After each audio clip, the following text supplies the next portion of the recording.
राधा रमण गिरधारी, जय राधा रमण गिरधारी, गिरधारी श्याम बनवारी। राधा रमण गिरधारी, गिरधारी श्याम बनवारी।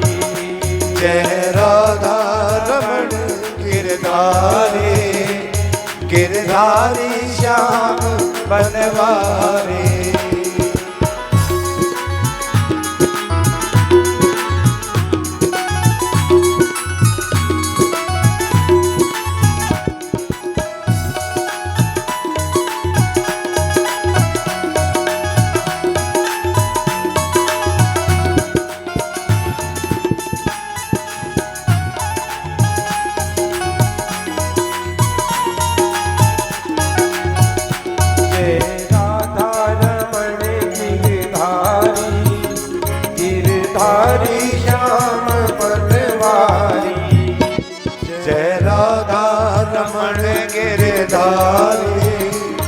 गिरधारी श्याम बनवारी,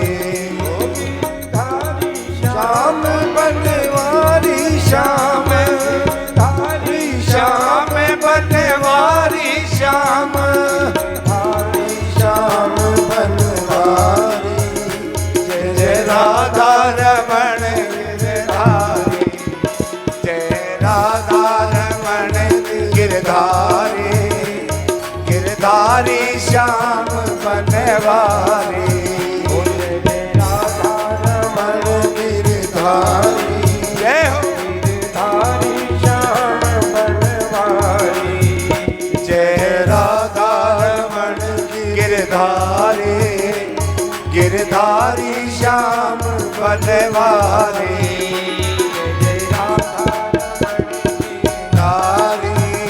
गिरधारी श्याम बनवारी। जय राधा रमण गिरधारी, गिरधारी श्याम बनवारी। मन गिरधारी, गिरधारी श्याम बनवारी। जय राधा रमण गिरधारी, गिरधारी श्याम बनवारी। गिरधारी श्याम बनवारी, गिरधारी श्याम बनवारी।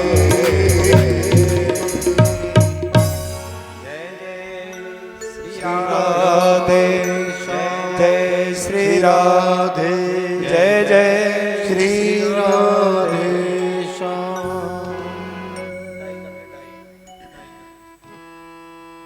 सत्र में आप श्रवण कर रहे थे,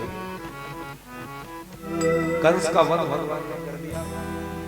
तो कंस की दो पत्नी, अस्ति और प्राप्ति उनके नाम है। अस्ति ही प्राप्तिश्च कंसस्य महिष्यो भरतर्षभः, मृते भर्तरि दुःखार्ते ईयतु संपितु गृहान्। अस्ति और प्राप्ति, ध्यान देना थोड़ा सा, आध्यात्मिक भाव इसका क्या है। हमारे मन की दो ही अवस्था है, सब उसी में उलझे हुए। अस्ति का अर्थ होता है और प्राप्ति का अर्थ होता है प्राप्त करना। जो है उसमें संतुष्टि कम ही लोगों को रहती है, और जो प्राप्त करना है बस उसी की उधेड़ बुन में लगे रहते हैं। तो इस तरह से कंस की दो पत्नी है। अस्ति भाई, इतना पैसा तो है, इतनी माया तो है, इतना धन दौलत तो है, संतोष उसमें भी नहीं। इतना और हो जाए, अभी एक गाड़ी है और बढ़िया सी एक और हो जाए, ये मकान छोटा है अभी बड़ा हो जाए। सब इस अस्ति प्राप्ति के चक्कर में ही रहते हैं। तो अस्ति और प्राप्ति कंस की मृत्यु के बाद अपने पिता के घर में चली।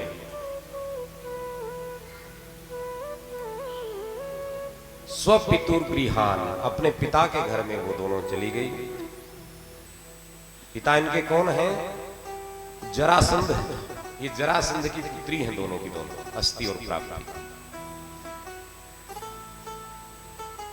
तो जरासंध भी भगवान कृष्ण से बदला लेना चाहता है। मेरे दामाद को मार दिया इसे, छोटा सा ये लड़का, और मेरा इतना पराक्रमी इतना बलवान मेरा दामाद था, उसको मार दिया। तो अपनी सेना लेकर के चढ़ाई कर दी मथुरा मंडल पर। देखिए भगवान कृष्ण की जो राजनीतिक सूझबूझ है वो भी बड़ी बेहतरीन है। जरासंध भी दुराचारी है, उसके पास सैन्य बल की कमी नहीं है। भगवान चाहते तो एक बार में ही उसको सबक सिखा देते, लेकिन भगवान सोच रहे हैं कि इसकी जो सेना है ना, धीरे धीरे करके सारी सेना को इसकी समाप्त कर देते। भाई किसी को कमजोर करना हो तो उसके सैन्य बल को कमजोर कर दिया जाए। एक बार चढ़ाई की जरासंध ने, अपना सा मुंह लेकर के आ गया, यानी कि युद्ध में हार गया। दूसरी बार फिर की, बहुत से सैनिकों को फिर खो दिया, और फिर पराजय का मुंह देख करके चुपचाप फिर वापस आ गया। ऐसी बंधु माताओं जरासंध ने 1 2 3 4 5 नहीं, पूरी 17 बार मथुरा पर चढ़ाई की। 17 की 17 बार जरासंध हारता चला गया। अब क्या किया उसने? जरासंध का साथी एक काल यवन है। जरासंध ने जब सोचा, देखा कि मैं तो जीत ही नहीं सकता इस तरह से, बहुत सारे सैनिकों को खो दिया, बहुत सारी धन संपदा को खो दिया, क्योंकि युद्ध में बहुत सारा राजकोष भी खाली ही एक प्रकार से हो जाता है। ध्यान देना बंधु, जरासंध काल यवन को अब की बार लेकर के आया है। जरासंध, विचार कीजिए शब्दों पर। जरा कहते हैं बुढ़ापे को। बुढ़ापा जब जीवन में आता है तो समझना काल भी उसके साथ साथ आ ही जाएगा। प्रेम से कहो श्री राधे। श्री राधे। इसलिए जब शरीर कमजोर होने लगे, काल यवन उसके पीछे पीछे आएगा ही, उसके साथ साथ आएगा ही। तो हमें सावधान हो जाना चाहिए। सावधान कैसे हो? आप सोचोगे कैसे सावधान होंगे, बुढ़ापे ने तो आना ही आना। अपने बुढ़ापे को सुखद बनाने के लिए तैयारी पहले से ही होनी चाहिए। हमने ऐसे कई विदेशी दार्शनिकों के बारे में पढ़ा है जो अपनी युवावस्था में तो बहुत कुछ थे। कोई बड़ा लेखक था, कोई बड़ा कलाकार था, कोई बहुत बड़ा फिलोसोफर था, लेकिन वृद्धावस्था उनकी बड़ी दुखद हो गई। चार्ली के बारे में हमने पढ़ा कि उसकी युवावस्था, वो वृद्धावस्था, पागल हो गया था वो वृद्धावस्था। न्यूटन महान वैज्ञानिक वृद्धावस्था में अपने दिमाग के संतुलन को खो बैठा। क्यों ऐसा क्यों होता है? व्यक्ति की बुढ़ापे की तैयारी नहीं होती है। प्रेम से कहो श्री राधा।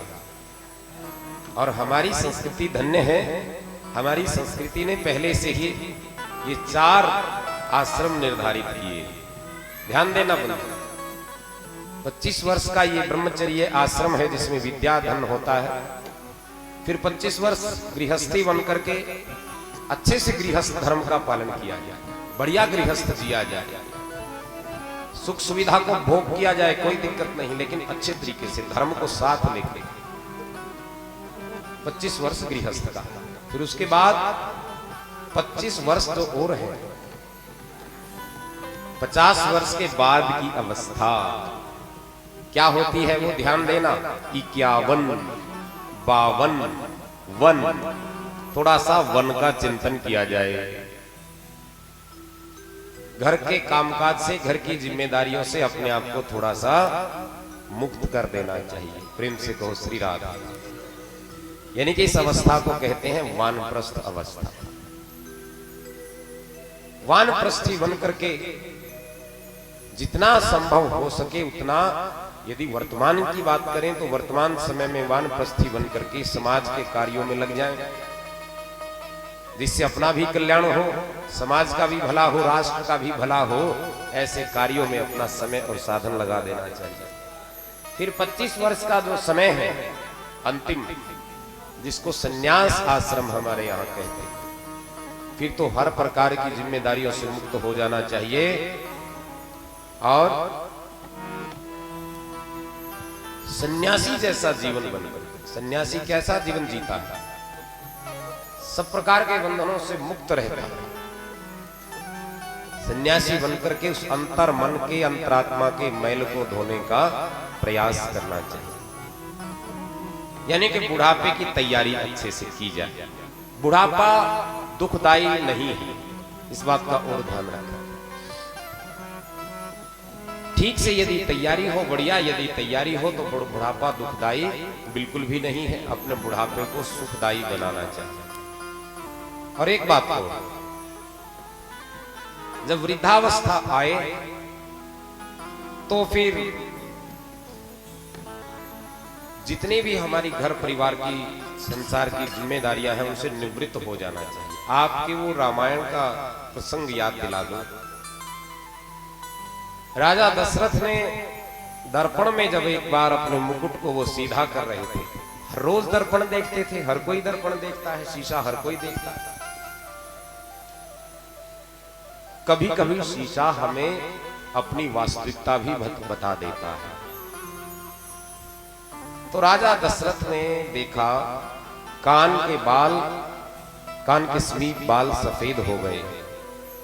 तुरंत विचार कर लिया, अब ये मुकुट, अब ये राज मुकुट मेरे सिर पर शोभा नहीं देता, अब राम को ही राजा होना चाहिए। अपने गुरुदेव से विचार विमर्श किया और राम को राजा बनाने की सारी तैयारी कर दी। वो बात अलग है, वो भगवान की लीला अलग है कि राम जी को राज तिलक नहीं हुआ, वनवास हो गया। लेकिन बात यह है कि राजा दशरथ ने विचार कर लिया था, अब वृद्धावस्था आ गई। अब वृद्धावस्था है तो ये मुकुट, ये जिम्मेदारी, ये घर की चाबी, ये तिजोरी की चाबी अब बहू बेटों को दे देनी चाहिए। प्रेम से कहो श्री राधे। आदरणीय सिंघल जी बता रहे थे, महेंद्र पाल जी सिंघल, कि वो इसी प्रकार का जीवन जी रहे हैं, सब प्रकार की जिम्मेदारियों से मुक्त हो गए। जीवन ऐसा ही होना चाहिए। कब तक बंधन में हम बंधे रहे, तो अपने वृद्धावस्था को सुखदायी बनाना है तो जिम्मेदारियों को धीरे धीरे धीरे धीरे छोड़ देना चाहिए। आप में से कई सोचेंगे अच्छी बात बता रहे हो, अच्छा सिखा रहे हो। जितना अनासक्त हम रहेंगे उतना सुखी रहेंगे, इस बात का विचार कर लें, इतना सुखी रहेंगे। और जितने आसक्ति में पड़े रहेंगे, जितनी ज्यादा अटैचमेंट होगी, उतने हम दुखी हो जाएंगे। तो जरासंध काल यवन को लेकर के आया है। ये काल यवन कौन है? वैसे काल यवन को एक वरदान मिला हुआ है कि काल यवन किसी भी यदुवंशी से नहीं मर सकता। जरासंध उसको लेकर के आया है 18वीं बार के युद्ध में। तो काल यवन को आता हुआ देख करके भगवान श्री कृष्ण युद्ध छोड़ करके भाग गए। अब देखो, वीर कोई युद्ध छोड़ करके थोड़ी भागता है, लेकिन भगवान की ये सब लीला है। जिस काल यवन को वो स्वयं नहीं मार सकते, एक लीला के माध्यम से उसको मारने का ये इस प्रकार से कार्य वो कर रहे हैं। भगवान कृष्ण आगे आगे, काल यवन पीछे पीछे दौड़ता जा रहा है। काल यवन भगवान के पीछे पीछे और भगवान को पुकार रहा है, अरे रण छोड़, रण छोड़। रण छोड़ करके कहां जा रहे हो? और ऐसा कहते हैं कि इसीलिए भगवान का, कितने नाम भगवान के हैं। वो मुरली मनोहर है, वो माखन चोर है, वो मदन मुरारी है, वो राधा गोविंद है। अनेकों नाम भगवान के हैं। वो द्वारिकाधीश अब बनने ही जा रहे हैं, तो अनेकों नाम है। एक उनका नाम रण छोड़ राय भी पड़ गया, क्योंकि रण छोड़ करके भागे जा रहे हैं। और प्रभु कहां गए हैं? मुचकुंद नाम के देवताओं के सेनापति थे, जो देवासुर संग्राम में देवताओं की ओर से युद्ध लड़ा करते थे। तो उन्होंने वरदान पा लिया था कि अब मैं इन युद्धों से थक गया हूं और मैं विश्राम चाहता हूं। तो वो उस गुफा में विश्राम कर रहे थे। और विश्राम भी कैसा? बोले मैं गहरी नींद में सोना चाहता था। कोई मेरी नींद को भंग करेगा, मेरी आंखों के सामने जब वो आए, वो जल करके भस्म हो। मुझे गहरी नींद में सोना था। तो मुचकुंद वहां उस गुफा में विश्राम कर रहे हैं, सो रहे हैं। भगवान इस लीला को जानते हैं, उनसे कुछ छुपा हुआ है नहीं है। तो भगवान उस मुचकुंद की गुफा में प्रवेश कर गए और जहां मुचकुंद विश्राम कर रहे थे, अपने पीताम्बर को भगवान ने उतारा है और मुचकुंद के ऊपर ढक दिया। अब काल यवन भी उस गुफा में पीछे पीछे पीछे पीछे प्रवेश कर गया। काल यवन ने सोचा कि देखो ये कृष्ण कितना छलिया है, युद्ध में से भाग के यहाँ इस गुफा में ये विश्राम कर रहा है, मजे में सो रहा है। तो कृष्ण समझ करके उस काल यवन ने मुचकुंद को लात मार दी। लात मारी तो उनकी निद्रा खुली मुचकुंद की। और जैसे ही मुचकुंद ने देखा कि उसके सामने काल यवन है, वरदान उसने पा ही रखा था। काल यवन की ओर जैसे ही दृष्टि गई है, काल यवन जल करके भस्म हो गए। तो भगवान जिस काल यवन को स्वयं नहीं मार सकते थे, कोई यदुवंशी नहीं मार सकता था, उसको इस तरह से लपेटे में ले लिया। प्रेम से कहो श्री राम। अब भगवान परवर्षण पर्वत पर चढ़ गए। सभी अपने जो भी मथुरा, जो भी कुटुंब उनका है मथुरा में, उन सबको साथ लेकर के अब इस स्थान को छोड़ करके कहीं सुरक्षित स्थान पर जाना चाहता है। भाई मथुरा में तो आए दिन युद्ध होते हैं, यहां से किसी और स्थान पर चलते हैं। यानी कि ब्रज मंडल के महत्व को बढ़ाया, इस मथुरा मंडल के महत्व को भगवान ने बढ़ा दिया। अब यहां से किसी और स्थान पर जाना चाहते हैं। और वो कौन सा स्थान है? भगवान विश्वकर्मा को आज्ञा दी कि समुद्र के बीचों बीच एक सुंदर नगरी का निर्माण कर दिया जाए, जो नगरी सब ओर से सुरक्षित हो। भगवान विश्वकर्मा ने समुद्र के बीचों बीच एक नगरी का निर्माण किया और सारे के सारे मथुरा वासी उस नगर में पहुंच गए। ऐसा भव्य वो नगर था। सब देख रहे हैं उस भवन की ओर। कितना विशाल काय भवन, कितना भव्य भवन, कितना दिव्य भवन। उसके द्वार कहां है, द्वार कहां है, द्वार कहां है, ऐसा कहते कहते उस नगरी का नाम द्वारका पड़ गया। तो इस तरह से सब के सब वहां द्वारिकापुरी में पहुंच गए। द्वारिका में रहने लगे भगवान श्री कृष्ण। इस तरह से द्वारिकाधीश बन गए। ऐसा वर्णन आया है भागवत में कि 25 वर्ष की अवस्था में भगवान श्री कृष्ण द्वारिकाधीश बने। प्रेम से कहो श्री राधा। श्री राधा। अब बलदाऊ जी बड़े भैया हैं। पहले उनका विवाह संस्कार संपन्न हुआ। देखो भाई 25 वर्ष के युवा हो गए हैं तो विवाह तो करना ही है ना। रेवत मंडल के राजा की बेटी रेवती के साथ बलदाऊ जी का विवाह संस्कार संपन्न हुआ है। और भीष्मक नाम के एक राजा है। राजा सीद भीष्मको नाम विदर्भाधिपतिर्महान तस्य पंचा भवन पुत्रः कन्यका च वराननः। इस भीष्मक राजा के 5 बेटे हैं। और देखो 5 बेटे हैं, 5 का नाम एक जैसा ही है।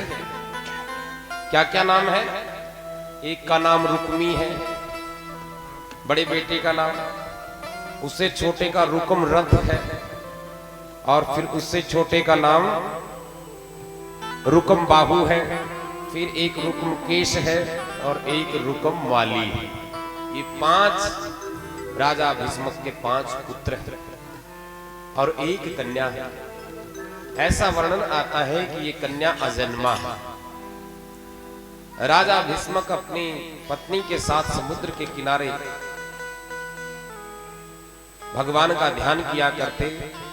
मन में इच्छा ये रहती कि 5 पुत्र तो हैं, कन्या भी हो जाए तो सौभाग्यशाली नहीं होती है कन्या। ये देवी जी जहां हैं, जिन घरों में हैं, लक्ष्मी स्वरूपा है देवी, तो दुर्गा स्वरूपा है, सरस्वती स्वरूपा है, गायत्री स्वरूपा है। मैं सारी मातृ सत्ता को नमन करता हूं। तो राजा भीष्मक की इच्छा रहती कि मेरे घर में कोई एक पुत्री भी हो जाए तो ज्यादा बढ़िया। ऐसा कहते हैं कि एक पत्र पर एक नवजात सी कन्या तैरती हुई राजा भीष्मक को एक दिन समुद्र से प्राप्त हुई। उस कन्या को लेकर के अपने आप को धन्य माना कि देखो हम तो कन्या प्राप्ति के लिए ही तप कर रहे थे और भगवान ने ऐसा अनुग्रह कर दिया, ये कन्या हमें यहां मिल गई। तो यही कन्या साक्षात लक्ष्मी ही है। तो भीष्मक के घर में इस कन्या का पालन पोषण हुआ, कन्या बड़ी होने लगी। और जो रुक्मी है, रुक्मी की मित्रता शिशुपाल के साथ।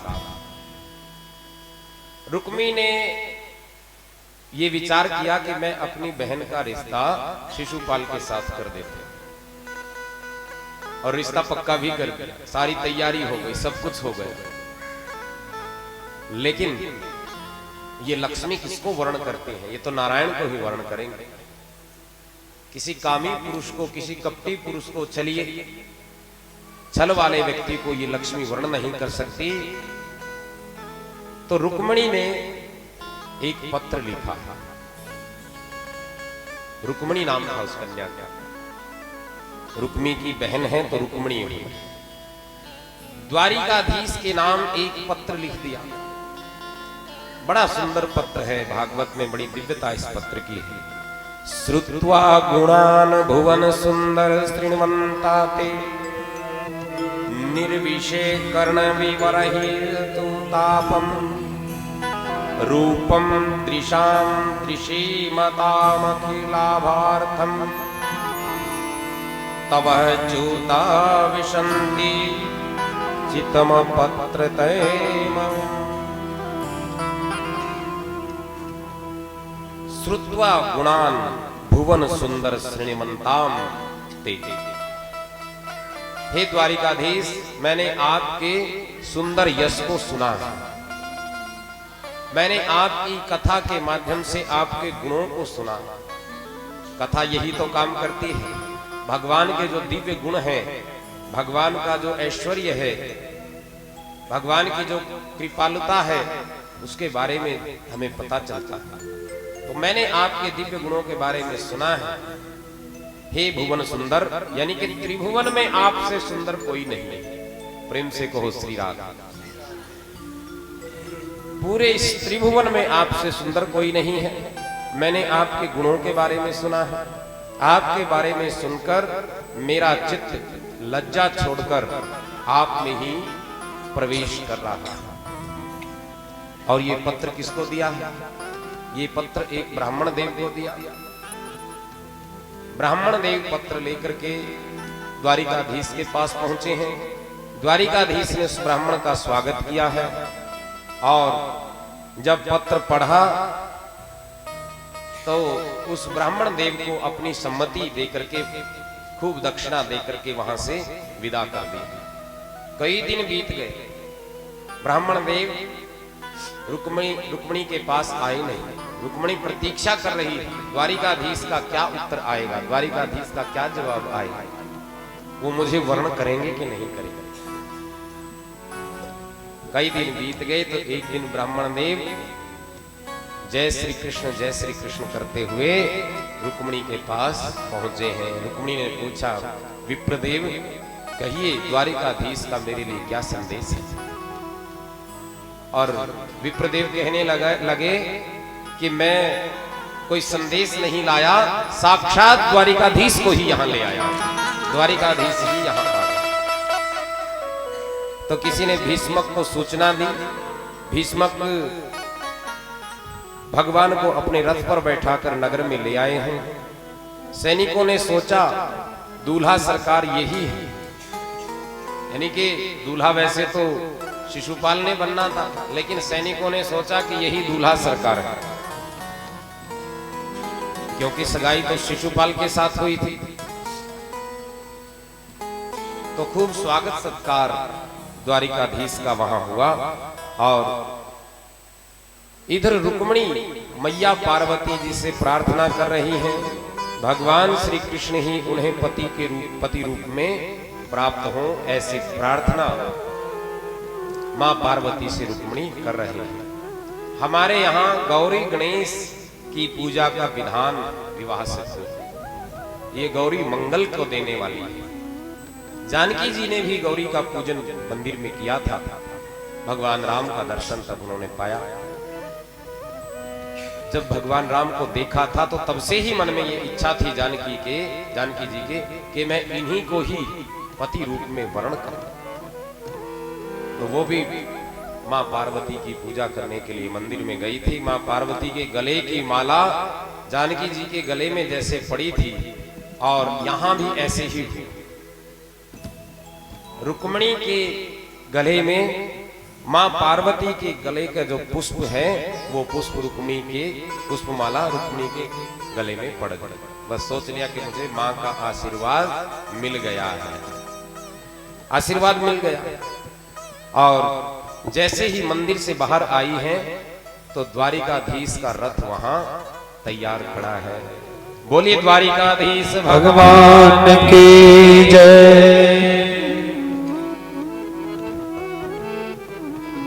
बस रथ में बिठा करके द्वारिकाधीश रुक्मिणी को अपना, यानी कि हाथ ऐसे बढ़ाया, रुक्मिणी ने भी अपना हाथ बढ़ाया है रथ में बिठा करके, और रथ हाँकते हुए चल दिए। और सारे के सारे सैनिक भगवान के सौंदर्य को ही निहारते रहे। भगवान का ऐसा दिव्य आकर्षण है कि सब के सब जितने भी पहरेदार थे, जितने भी सैनिक थे, वो भगवान के सौंदर्य को देखते ही रह गए और रथ लेकर के भगवान को चल दिए। अब जब रथ में बिठा करके रुक्मिणी को नगर से थोड़ा बाहर निकले, तब पहरेदारों को, सैनिकों को तब होश आया, अरे हमारी नियुक्ति तो यहाँ रुक्मिणी की सुरक्षा के लिए हुई थी, और शिशुपाल को तो ये डर पहले से ही सता रहा था। रुक्मिणी को लेकर के द्वारिकानाथ चले गए हैं। वो जिसका भाग था वो लेकर के वहां से चले गए। बोलिए द्वारिकानाथ भगवान के जय। सैनिकों ने तुरंत भगवान के रथ का पीछा किया। अब क्या होने वाला था? अब तो जो होना था हो गया। रथ दौड़ता जा रहा है, सैनिक पीछे पीछे पीछे पीछे हैं, और इतने में ही वहां दाऊ जी भी आ गए। यानी कि भगवान श्री कृष्ण तो अकेले ही आए थे ना यहाँ, राजा भीष्मक के यहाँ रुक्मिणी को लेने के लिए अकेले ही आए थे। बलदाऊ जी जानते थे कि अकेला कहीं गया है, कुछ ना कुछ तो बात है, तो वो भी आ गए। और जब उन्होंने क्या किया बलदाऊ जी ने कि जाओ तुम तो जाइए द्वारिका नगरी में, और इन सैनिकों के साथ मैं निपटता हूं। दाऊ जी ने अपने हल और मुसल से पूरी की पूरी सेना को परास्त कर दिया। बोली बलदाऊ जी महाराज की जय। अब सैनिकों ने जाकर के शिशुपाल को समाचार सुनाया। सैनिकों ने जाकर के शिशुपाल को सारी की सारी बात बताई। पहले तो शिशुपाल आत्महत्या करने के लिए तैयार हुआ। भाई देखो, जिसकी सारी तैयारी विवाह की हो गई हो, कार्ड छप गए, सब कुछ हो गया, सारी बुकिंग हो गई, बढ़िया बढ़िया ड्रेस सिलवा ली, सारी तैयारी जिसकी हो गई, और पता लगे कि दुल्हन तो लेकर के कोई और ही चले गए, तो उस व्यक्ति का क्या जीना हो सकता। शिशुपाल ने सोचा कि मैं आत्महत्या ही कर लेता हूं। जरासंध ने उसको समझाया कि चिंता ना कर, मैं भी 17 बार उससे हारा हुआ हूं, हम दोनों एक जैसे ही। यानी कि शिशुपाल ने जरासंध ने शिशुपाल को थोड़ी डांढस बंधाई है। तो इस तरह से द्वारिका नगरी में भगवान रुक्मिणी को लेकर के पहुंच गए। गर्गाचार्य जी महाराज जो यदुवंशियों के कुल गुरु हैं, उन कुल गुरु ने विवाह संस्कार वैदिक रीति के साथ संपन्न करवाया है।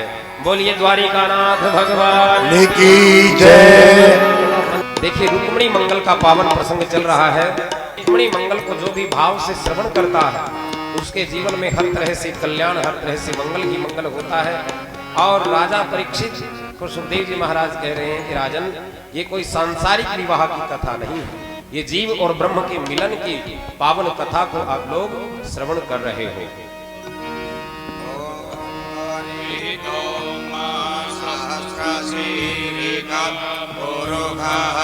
सहस्राक्षः